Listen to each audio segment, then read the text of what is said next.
Hey everybody, it's Justin at the Camera Shop in Muskegon, and it's time for our Facebook photo challenge, Elegance of Architecture follow-up and review. This is the opportunity for all you guys to kind of display your images and what you guys brought to the table for this photo challenge.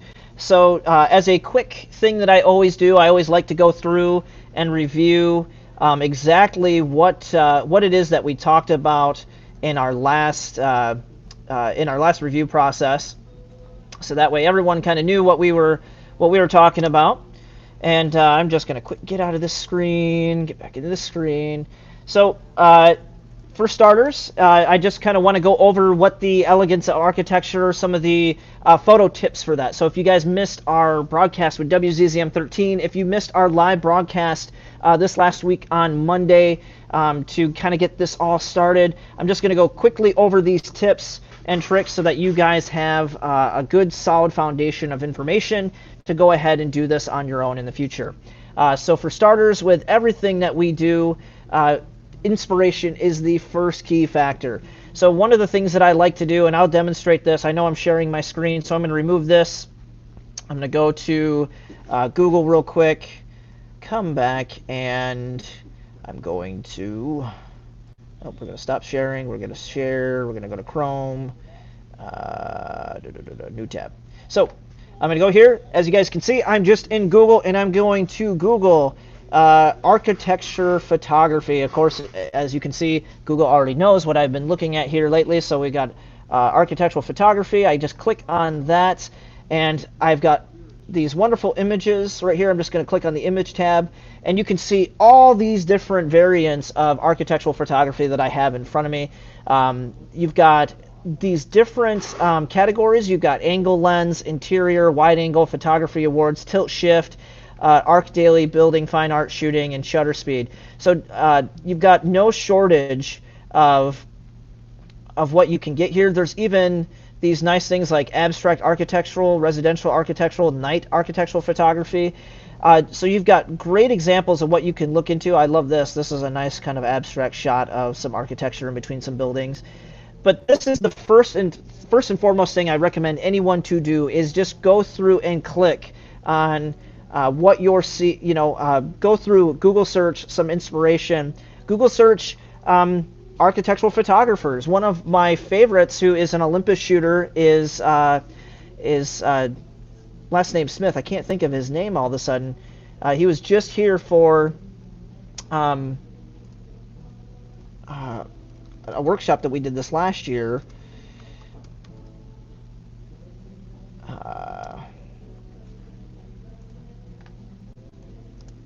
Gonna find him real quick. I know this is a low point for me, guys.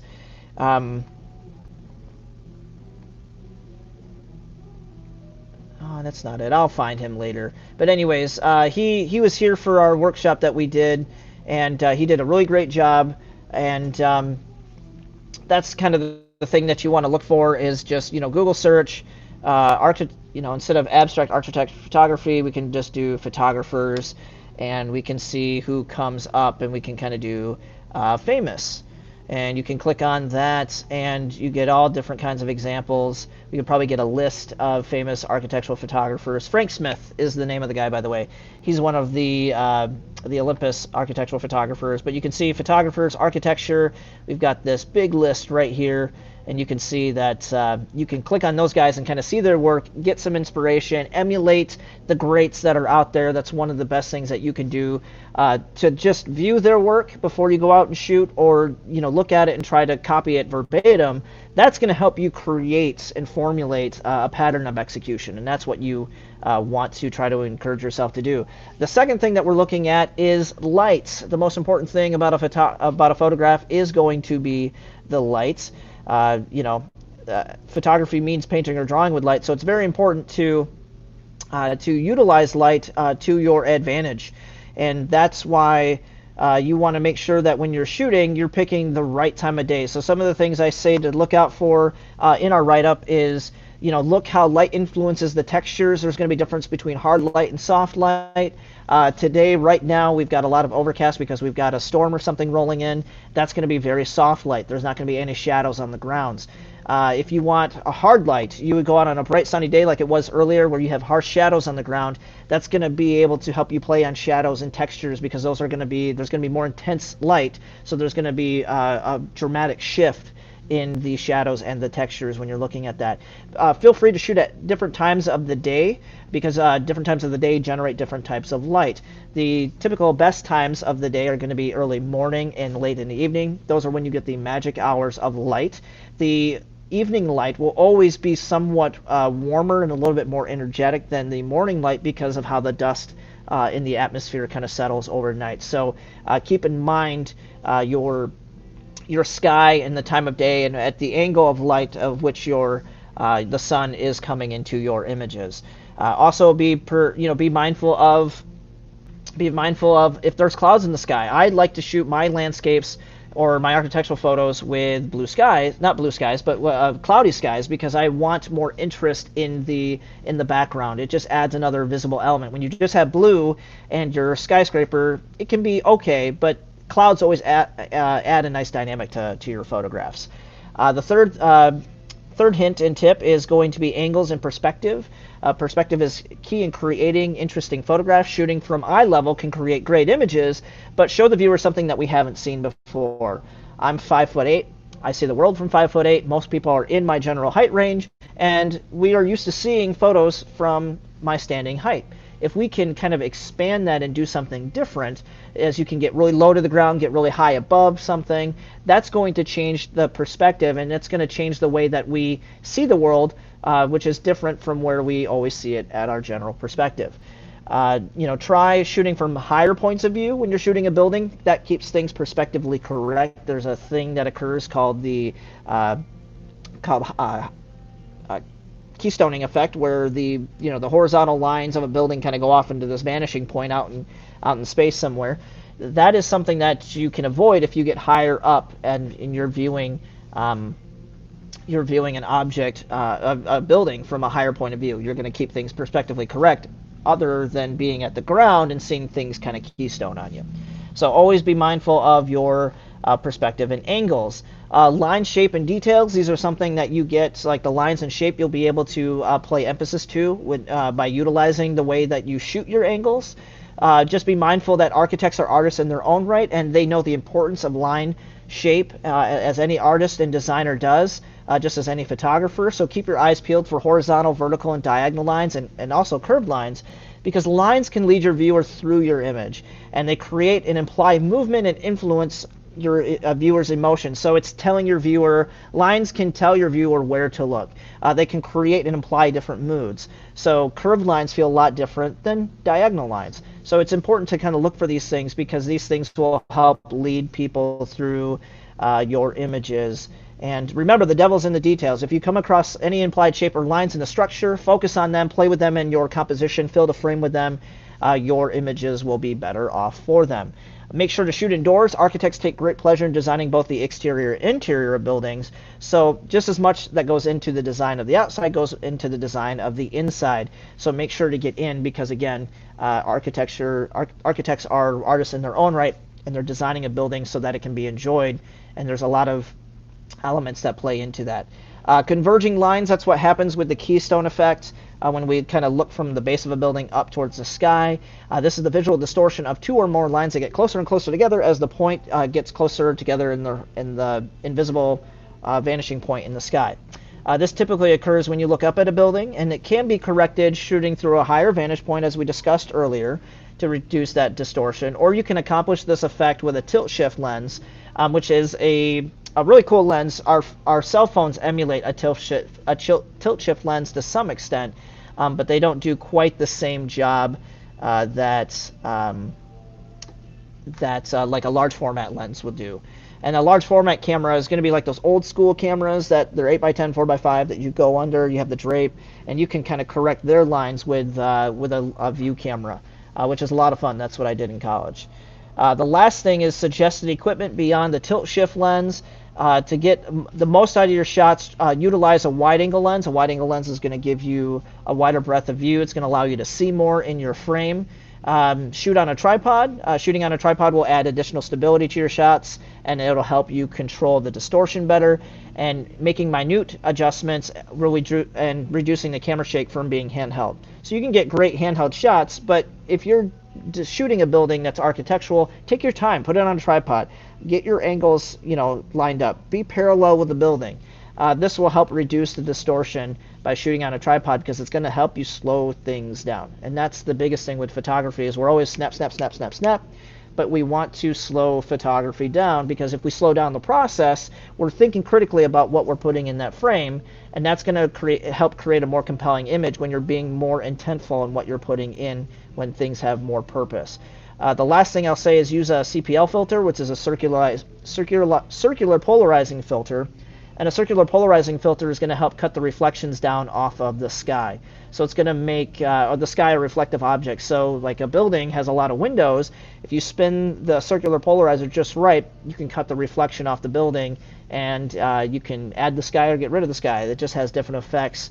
Typically, it can make the sky a deeper blue, and that is just a little bit more agreeable than what you're dealing with otherwise. Charles DeWitt is saying hello, Charles. Hello to you, sir. I got your images. We'll be looking at those here shortly. And you guys, I'm doing this for you. So if you're tuning in and you're seeing this and you have any questions or concerns in regards to how you can improve architectural photography, equipment used, this time is your time. So by all means, feel free to drop in your questions and answers. So I'm going to move into the images that I have taken, just to kind of go over a quick review of what I photographed. And from there, I'm going to get into your photos that were submitted. So we've got a shot here. As you can see, I took this downtown Chicago. This is one of the busiest intersections, train intersections kind of in the country. In its heyday, it was really big. This is just a four-way for the train, the elevated train in Chicago. And you can see I'm trying to keep these buildings' lines as vertical as possible. You can see that we're getting this diagonal vanishing point going this way and going this way. That's because our vanishing points are going off to the left and right. But I'm trying to keep my vertical lines as vertical as possible, because I don't want them distorting like this. And I would get more of that distortion if I looked up. But because I'm at an equal height to my focus point, as I'm kind of looking across the way from the parking garage to this other building, I'm helping to maintain that loss of distortion. I'm trying to mitigate my distortion vertically, and that's something that's very important to do. Moving on to the next image. This is the bean, of course, in downtown Chicago, and this is just a nice sculpture where I'm doing some night photography, messing around with black and white, getting a nice long exposure. I've got a high aperture set on this because I want sharpness from foreground to background, and you can tell that by these nice little sunbursts right here. So I'm setting my aperture probably to f22, f16, whatever my lens can do. That's what I'm setting my aperture to do, and I'm trying to maximize that depth of field. And I also was trying to slow down my shutter because there's people. As you can see, I've got people in this frame. So I've got some people standing here, right here. You can see that there was a person standing here, probably the same person that was right here, and they just moved to the left. And from the right, there's another person right there. So it's all probably the same person. They probably stood there for a little bit, there not so long, and then kind of stopped here, and that's why they're frozen right there. And that's what I'm trying to get rid of the presence of people, and that's just a fun thing to do.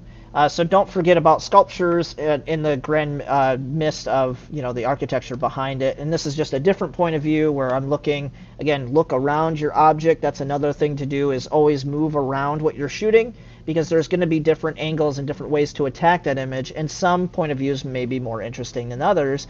Like this is nice. We're getting that keystone effect. If I were to correct that, I would have to kind of tilt the image back this way, and that would change the way that we perceive the bean in the foreground, but still having fun with that shot. The other thing is to abstract the image, to try to break down shapes into their simplest forms, or subjects into their simplest forms. And here I'm trying to play with triangles. You can see I've got a lot of these lines, diagonal lines, horizontal lines. We've got some buildings in the background, but I'm really trying to focus right here on this big triangle.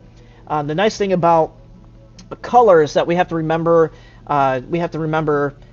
complementary colors and analogous colors. Analogous colors are close to each other in the color wheel, so that would be something like red, orange, yellow.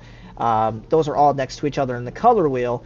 And when you look at complementary colors, those are across from each other in the color wheel. And when you look at blue, what's across from blue is orange. And so when we've got this shot here, I've got the blue, but across from the blue is kind of like this nice little, this nice kind of like burnt umber kind of brown thing going on. And that's really close to the orangish and red, and those are kind of very close to being across from each other in the color wheel. So it's something that it's nice to have that complementary shift, because our eyes, it's creating that mental friction with our eyes, and so it's helping the blue is helping the browns to pop out because it's kind of playing with those complementary colors. We've got a shot going really low to the ground, so I talked about perspective, and this is Trump Tower in downtown Chicago. I'm in a crosswalk. There's active traffic, so I've got to be cognitively aware of what's around me, and I'm just getting the camera really low to the ground, shifting that lens up just a little bit so I can get this nice kind of angled shot. But I really kind of wanted to take like this street level shot of Trump Tower going all the way down the street line. And I thought it ended up pretty great. You know, I talked about aperture and how to get the maximum sharpness. I don't have quite the same starburst that I have here on the reflection of the building. I mean, it looks pretty decent, but that's something I could emphasize even more if my aperture were set lower. Something like, you know, f16. I could have been at f8 or maybe f4. I won't know until I look back at my metadata to be able to tell you that or not. You know, looking at, again, this is a great example of like keystone effect going up. The street wasn't as interesting for me in this building. I more or less loved the detail that was right here on the clock and just kind of the structures and the textures on the side of the building.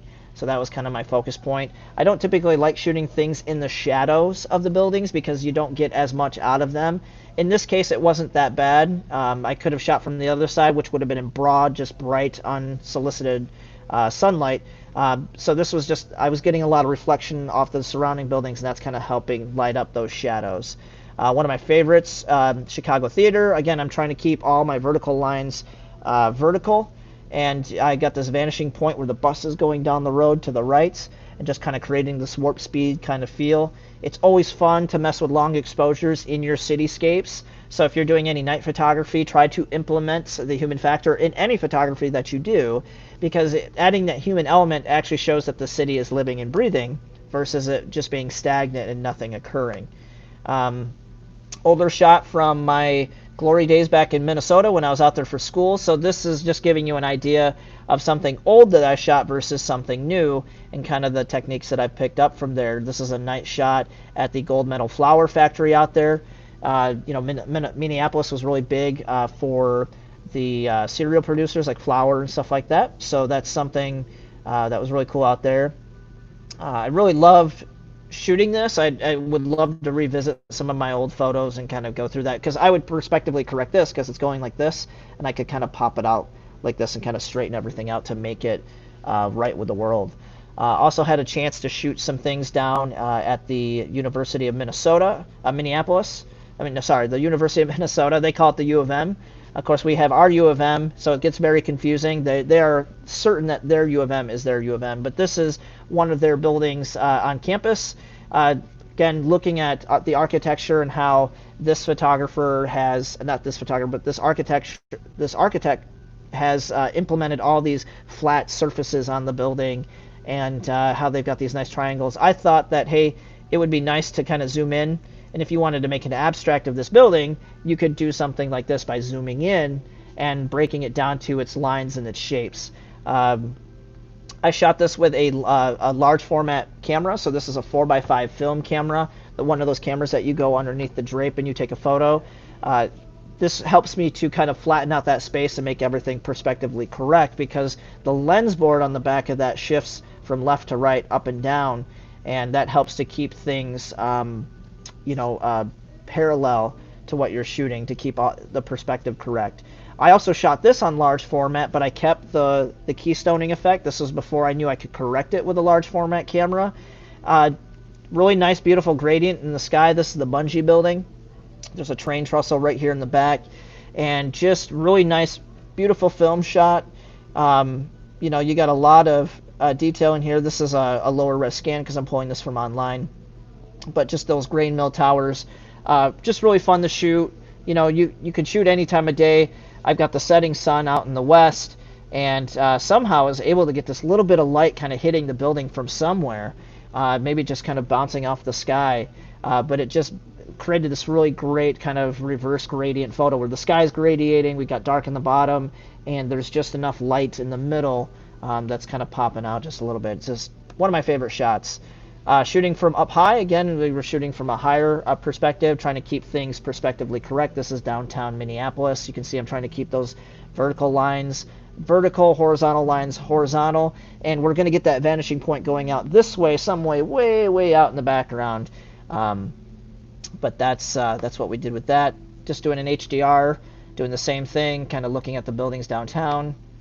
This is some of the older grain mills near the, I think the Pillsbury factory is where it used to be at. This is the old Pillsbury factory in Minneapolis on the east side of town, which is turned into condos now. I haven't been there in a while, but I know that they tore a lot of this down to build condos. This is just the same area to the right. Again, I'm keeping things perspectively correct, but this is doing more of the urban architecture, urban decay architecture of what was there, and how it's just, you know, the evolution of architecture, used and unused. Really focusing on some of the architecture here, really trying to flatten out the space as much as I can. I got all these nice layers, you know, building out from the stone to the gravel to the you know, the cement, the sidewalk, the grass, and then the facade of the building, and then the sky. So all these great little layers to kind of build through there on the photograph. Mike Tieford is saying hi. Hi, Mike. I'm glad that you're decided to tune in and that you're joining me this afternoon. Going back to what we've got here, I'm just going to scroll out. Just another one. This is near the Pillsbury factory, using a large format camera. Again, introducing people to it, so you're kind of setting scale. What's kind of nice is I love that, like, inside, I've got these people inside the building, and I've got all these people outside the building. So it's just kind of this nice environmental thing. Again, introducing people into your environment to kind of set scale and to let it, like, it's being used. It's a livable environment. Playing with the shadows and textures on things inside. You know, the lights hanging down from the ceiling with these nice shadows. So don't forget about the interior architecture. This is something from Art Prize. I just really love the texture of the wood planks, and that you can get, you know, with the original photo, you can get really far in, because I shot this with my A7R2. You can see like the individual wood grains, but I really just love, you know, the horizontal lines against the red vertical lines, this little hint of white, you know, this little slab of concrete here, this little bit of yellow. So just having fun just with these different shapes and lines and really breaking things down to their simplest form. Same thing here with the interior of that building, playing with shadows and the lines that hurt that vanishing point. So I really like getting contrasty when I do black and whites. I did show you guys, I did an example last week Monday on how to perspectively correct this shot. So I did, I kind of corrected the lines because they're going this way just a little bit, and I straightened them out and showed people how to do that. And something of downtown Muskegon, just kind of creating this repeating pattern with the emergency escapes down there. And one from the cell phone, just kind of shooting straight up at the buildings. There's that vanishing point going out there. Again, this is introducing clouds in the sky. Now, I wish there were more light. Like maybe I went later in the afternoon, like closer to the evening or early morning, because the sun is pretty high up and it's still above the clouds. If it came down below the clouds, we would probably light up this area considerably and just have a lot of fun with the light that would be entering in that space. And this comes to your guys' images here. So we'll get into these. This is from Brett Framer. Brett Framer, I don't know where he took this. I think this is somewhere out, like out in India or something, like maybe Dubai or something like that. I'd have to see the email, but it's got that very, very tall structure. He's shooting from a drone, doing a long exposure, or he's in a higher building shooting with his Canon 60D or 60 and a 14 to 24. But this is just a great living, breathing landscape with you know, the night and the daytime and just this long exposure. Really great shot here. We've got this one from Chuck DeWitt's. Chuck has this really, really great shot. Chuck, if you're still on, I would love to know if this is with your Olympus that you took this, and my screen stopped sharing, so hopefully you guys have been able to see these. Go back to this. Yeah, Chuck, if you're seeing this and you guys missed the other example, let me know. But let me know if you took this with the Olympus. I'd be curious, because this detail is really great. I mean, it's a great attention to what's happening in the photo. We've got these nice diagonal lines against these horizontal lines in the background. The way that he's found this and just flattened out the space completely. And we've got light brick, and the shadowed brick is just, it's the same brick wall. It's just because of the way that the shade is falling on it, it's changing the whole feel of it. And then we've got these nice diagonal lines from the shadows of the fire escape or the stairway here. And I just think it's a great abstract shot, just flattening out the space. Just really, really cool. And we can see some of the detail in here, how close we can get into that and just see all that nit and gritty. And that's something I've always appreciated about urban architecture, is like urban decay is just so cool, and just being able to see all these textures.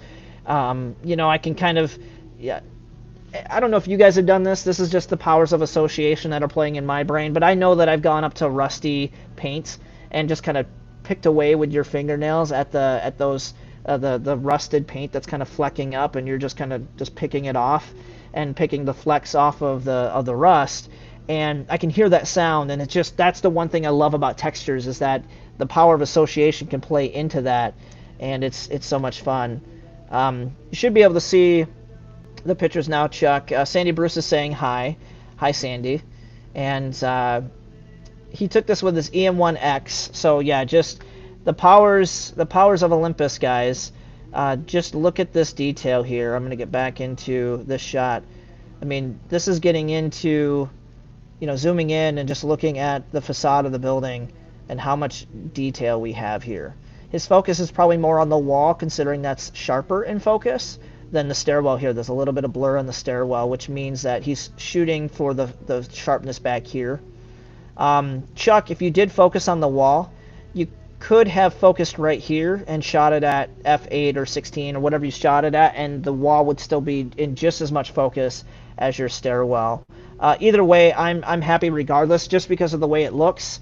I mean, that's on pixel peeping perspective. I just love everything that's going on about this. So many triangles. Todd and Brad Reed are very big fans of triangles. They actually have, it's part of one of their quivers, one of their bows in their quiver, and there's just so many triangles going on here. You know, you got this triangle here. You can divide this into triangles on the left and right side. This is part of the triangle on the top and bottom. Just so much fun. It's busy, and I love it. So Chuck, thanks for sharing that with us. I'll go back to this one by Brett Framer.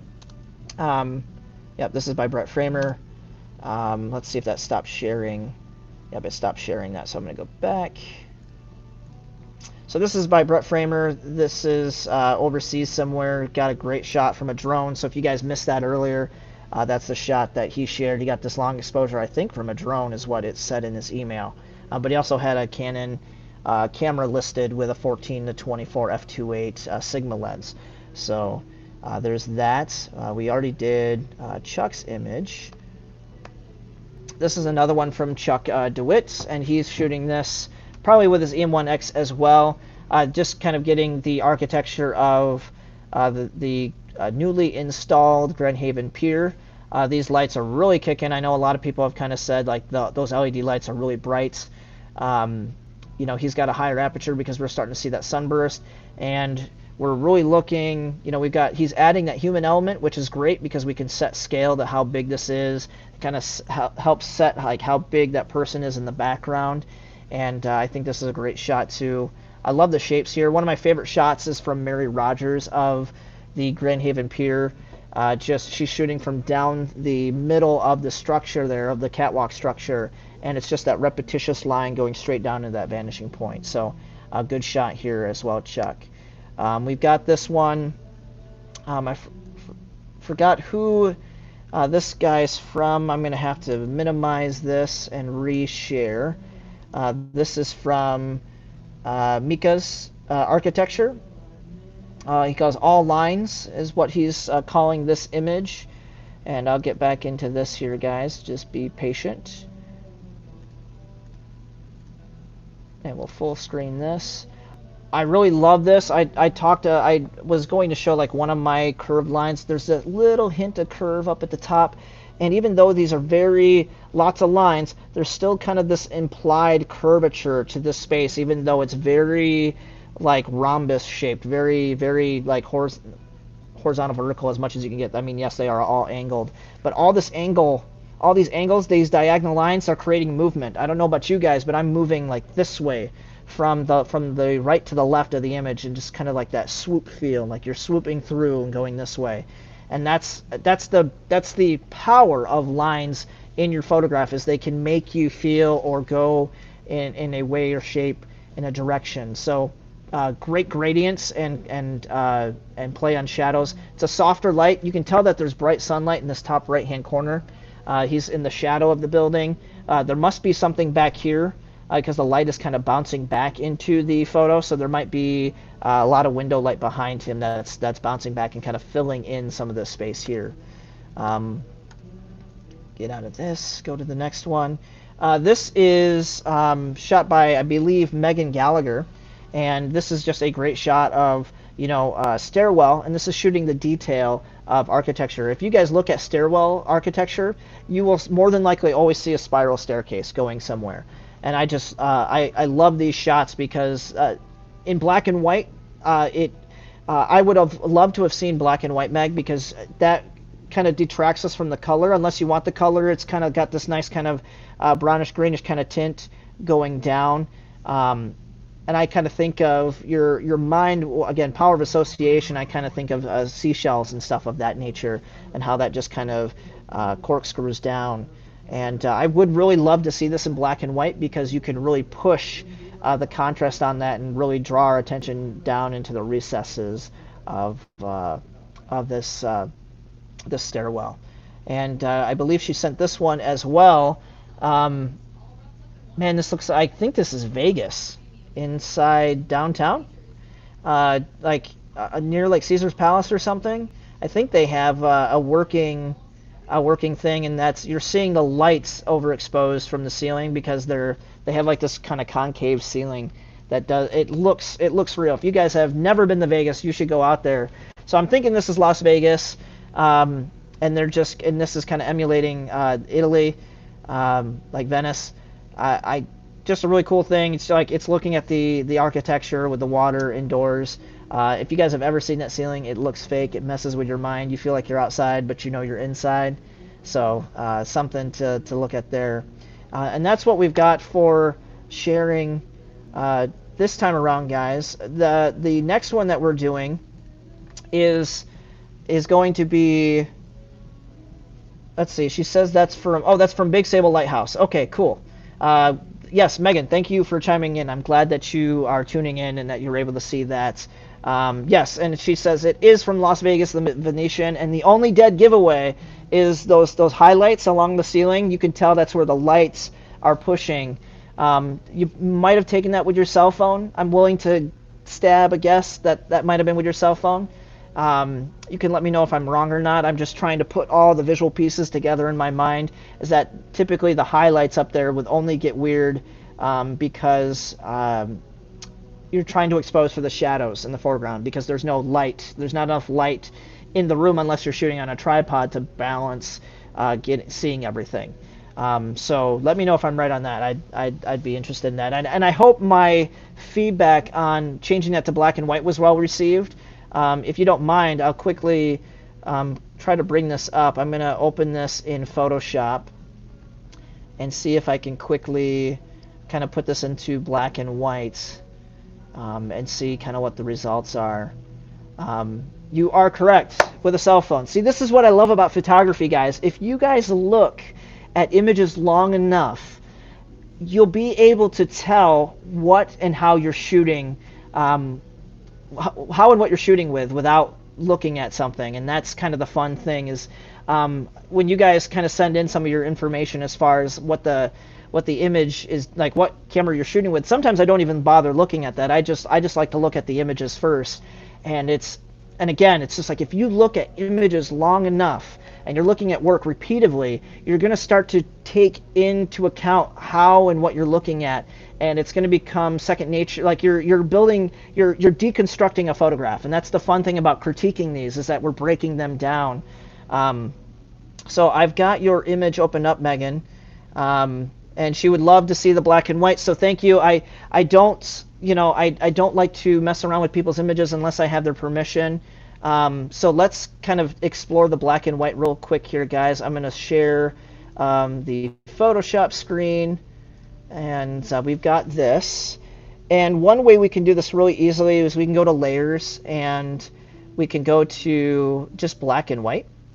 We can click on that, and that just gives us a generic black and white. Not that interesting, kind of boring, because we're not playing with the different filters. Well, if I go to the filters up here, you can see I've got blue, darker, green filter, high contrast blue, high contrast red, all these different options. Well, if I just click on the top of that, you can see that it's highlighted blue. Right here, it's still highlighted blue. And if I hit my down arrow, you can see with the blue filter just how much this changes. So this is default. This is the blue filter. This is the darker. This is the green filter. See how much that changes just between the green filter? This is the high contrast blue filter. This is where it starts to get fun. You can make it really high contrasty. It might be pushing a little much, but it's still fun, and that's like the fun thing to explore, is you're trying to find the best way to interpret the image, and that's what part of this process is. We've got infrared, which you can kind of see almost lets us see more of the detail. So if we did infrared, we would want to push the sharpness of the image and make it really crunchy and gritty. We can see all that detail. Lighter really kind of brings us back to what we had it as. Maximum black is okay, but there's still some muted tones. It falls a little flat. We've got maximum whites. We've got neutral density. We've got red filter, yellow filter, and custom. Now the fun thing is we've got this little finger tool here, and if we click on this, we can kind of drag where we want things, and I want those stairs to be kind of the gritty black. So you can see that it's adjusting the yellow channel, so I'm going to bring the yellow channel down to 40, and I'm going to try to take the eyedropper and go to another spot, and now I'm in the red channel. I'm going to bring it down to 45, and now I'm going to find these grays, like these grays and whites here. Now I'm going to pull those up. See, now I'm in the blue channel, so I'm going to push the blues, and I'll see what these grays are right here. If I pull those up, those are in the midtones. Those are going back to the yellow channel, and I don't want to change that, so I'm going to go to -40 back on that. And the last thing to do is, as you can see, now just see how much it changes from what we had it on. That's your color. That's your black and white. Color, black and white. Now you have the option as the creator of this photograph, what is more interesting? What is more compelling to the viewer? Now that I see it as black and white, now I can ask myself, is it more interesting in color, or is it more interesting in black and white? And now I can kind of decide, like, well, maybe I don't mind it as color as much, because the way that I've produced it in black and white just doesn't have the same vibe. But I'm not done yet. Let's try to just push let's look at the curves. Curves we're looking at the histogram, and this allows us to kind of make an S-curve. We can kind of make the blacks blacker. We can kind of push the whites a little bit and add some more contrast. And let's kind of look at that now. That was without the curves adjustment. This is with the curves adjustment. Before, after, before, after. I kind of like it after. There's a lot of black, there's a lot of whites, but I'm still kind of feeling on the color, and I'm wondering if we were to play with the color just a little bit. Let's go to hue and saturation. Mess around with the master hue and saturation. We don't want to do that. Well, actually, we could do that. Make that a little bit more emberish gold. Yep. Push that there.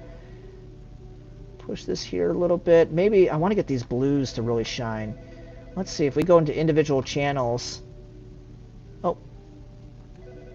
We're in the blue channel now. So now we can kind of play around with those blues.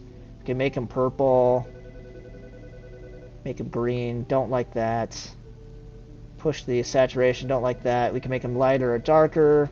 Don't like that. So we'll just leave it as that. But now we kind of got this bluish kind of gold thing going on, just because we changed the hue and saturation just a little bit. So just by messing around with the image, That's what we're able to get out of it. And again, kind of playing with those complementary colors. So those are just some things that you can do. I hope you guys enjoyed the show so far. She says she likes the shadows. She's with the blue. I like this too. I just like how this representation comes out, and we can play around with it further. I mean, we're far from done. This is just showing you what you can do in just a matter of seconds in Photoshop. And I wouldn't recommend spending too much time kind of playing with your images, but explore. Part of the other process of photography is you've got the creative process here at the beginning, creating the photograph while you're in the moment. But part of that, completing that process, is editing it. So when you're editing the image, just make sure it's part of your creative process. Do you want to have all your creation done in the camera, have it perfect in camera, or do you want to be able to take something away and kind of square it away in post-production? So there's no right or wrong answer to this. I just encourage you guys to explore and find your own photographic voice, because that's what it's all about at the end of the day, is finding what you're going to do. Jason Helmer is saying hello. Hello to you, Jason. Dave Johnson is saying, thanks, Megan, for sharing your photo. Thanks, Justin, for editing in various ways. No problem, guys. I mean, I'm more than happy to do this for you. If there are if there's ever anything I can do to make things interesting for you guys that I can kind of demonstrate, I'm happy to do that for you. And that's why we're doing these Facebook photo challenges. I'm encouraging you guys to go out there and create, and then share those images with us, because when we can come back and kind of do things like this, and we've got people like Megan who are more than willing to stand by and let us kind of tweak her images just a little bit, and just kind of, like, we're already seeing through her creative viewpoint. Now we can see how we can stretch that, and how Megan can even be more pliable with that. And that doesn't just apply to Megan, guys. This applies to you in general, that you can go out and manipulate your work to really get it to the point that you want it to be, so that it's reflecting what you want that final product to look like, what you want your viewer to see at the very end of your process. Jason says he wants to see an astro edit from you. Okay, I may have to do that sometime. It's actually kind of the perfect time to do that. I mean, today is not the best day, but the last 3 days from like Wednesday on have been really good, and we'll have to do that sometime with a live video. It won't be today, but the other thing is, guys, I'm going to introduce a new Facebook photo challenge tomorrow. We already did it with WZZM on Friday, so if you guys missed that is in our feed with Kirk Montgomery. The new Facebook photo challenge is going to be planes, trains, and automobiles. So for those of you guys who are tuning in right now, or if you're watching after, I would love it if you guys invited at least 2 friends to participate in this. Maybe nominate them find the original feed and nominate them to participate, because this is always fun when we all share collectively and we all have something to bring to the table. And planes, trains, automobiles is going to be a lot of fun, because you can do planes, trains, automobiles, boats. I'm just kind of incorporating any motorized vehicle. But I want you guys to be creative. We're going to go over the creative process tomorrow on what to look for. Jason is also suggesting maybe storm photography. I've already talked to Kirk about what the next Facebook photo challenge is going to be. Storms is not it, but maybe we can do something a little broader. Maybe just emphasis of weather, and just capturing different kinds of weather, because that will just give people a little bit more latitude on what to shoot. So, that being said, guys, I appreciate you tuning in. Remember to invite a friend to challenge for the next challenge, planes, trains, and automobiles. Start thinking about those people right now, and tagging them in your Facebook posts, because I love seeing what you guys are doing. Chuck, I appreciate you sending us your work. Megan, I really appreciate. I think this is not just the first time you've participated, and I just want to thank you for allowing me to manipulate your work and just kind of showing people what you can do with the creative process. So I'll leave it at that, guys. Tune in tomorrow around the same time. I'm gonna introduce you to the tips and tricks of planes, trains, and automobiles. Thank you so much. Remember that we're open Monday through Friday, 10 a.m. to 4 p.m. We have our website up and running, camerashopmuskegon.com. You can find us on Facebook and Instagram, Camera Shop Muskegon. And the Facebook Photo Challenge photos can be sent to photochallenge@camerashopmuskegon. So we've got a new address for that, so that way all your images are being funneled into one place. Again, guys, I thank you so much for tuning in this evening. I thank you for submitting and sharing your images with our viewers, and I hope that you guys have a wonderful evening, and we'll see you all tomorrow. Cheers and take care, guys.